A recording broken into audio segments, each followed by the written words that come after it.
Qui n'a jamais ressenti ce sentiment de ne pas avoir assez de temps pour faire ce qu'il avait envie de faire?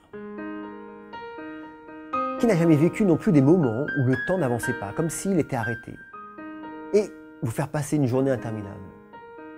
Parce que la maîtrise et la compréhension du temps, de son temps, est une clé majeure en fait pour sa propre productivité, mais aussi pour sa croissance individuelle et spirituelle.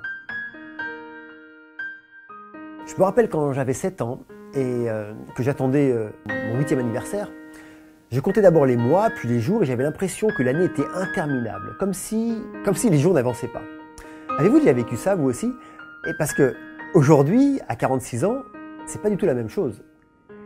Les jours défilent à une vitesse incroyablement vite que parfois ça me donne le tournis. Mais pourtant, en fait, je suis pas fou. Il y avait autant de jours en 78 dans une année que maintenant, non? Et les 24 heures d'une journée étaient aussi les mêmes qu'aujourd'hui, non? Alors, qu'est-ce qui fait que la notion du temps n'est pas du tout la même dans mon esprit? On pourrait faire plein de comparaisons ainsi. Par exemple, imaginez que vous attendiez quelqu'un qui n'est pas à l'heure alors que vous êtes quelqu'un de très ponctuel. À ce moment-là, une minute devient un enfer.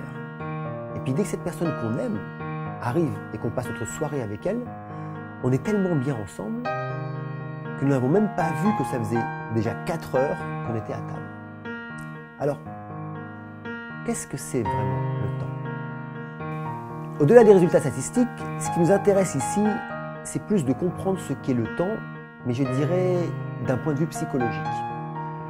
Et quand je pose la question « qu'est-ce que le temps ?», la plupart des réponses sont « le temps est quelque chose qui peut être mesuré dans un calendrier » ou mesuré par une horloge, ou « le temps est simplement une mesure ». D'ailleurs, si on prend la définition dans nos dictionnaires, c'est défini comme ça, c'est défini « le temps est la mesure selon laquelle se définit la durée de tel ou tel événement ». Mais en fait, aucune de ces définitions explique réellement ce qu'est le temps pour nous, de la façon dont nous le vivons. Car chacun d'entre nous vivons le temps d'une manière différente. Chacun d'entre nous l'appréhendons de façon différente. Car le temps n'existe pas en soi. Le temps n'est qu'une émotion, un sentiment. Le temps est une façon de regarder un instant, de l'appréhender, de ressentir, mais aussi une façon de regarder et d'appréhender sa vie tout entière. La façon dont nous appréhendons ces instants produisent en fait des états émotionnels en nous. Nous ne pouvons pas vraiment dire combien les choses que nous faisons durent. Par contre, nous pouvons spécifier comment nous les vivons, ce que nous en ressentons. Et si vous voyez la vie défiler à toute allure, et voyez vos journées partir à toute vitesse, n'est-ce pas tout simplement car vous commencez à comprendre ou à prendre conscience que le temps qui vous est imparti et incertain s'épuise.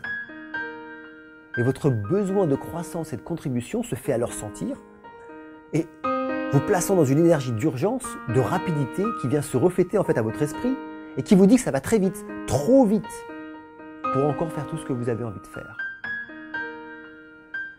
La notion de temps, vue sous cet angle, est juste en relation avec notre besoin d'accomplissement et de contribution, notre besoin de sens.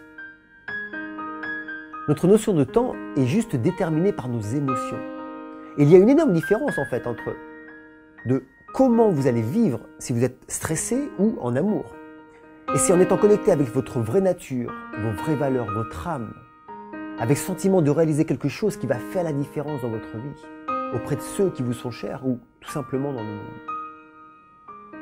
Alors quel que soit votre âge, votre condition physique ou mentale, vous découvrirez que vous avez tout le temps nécessaire pour réaliser ce que vous devez réaliser. Pour cela, il suffit juste dans chaque action que vous faites ou dans chaque tâche que vous allez mettre dans votre calendrier, de spécifier pourquoi vous devez faire cela et ce que vous ressentirez quand vous l'aurez fait. Et chacune de vos actions en fait, du quotidien ne seront plus juste des actes automatisés qui n'ont pas de sens, mais bel et bien des actes d'accomplissement personnel. Voilà, quoi qu'il en soit, la meilleure façon d'avoir du temps, c'est de le prendre.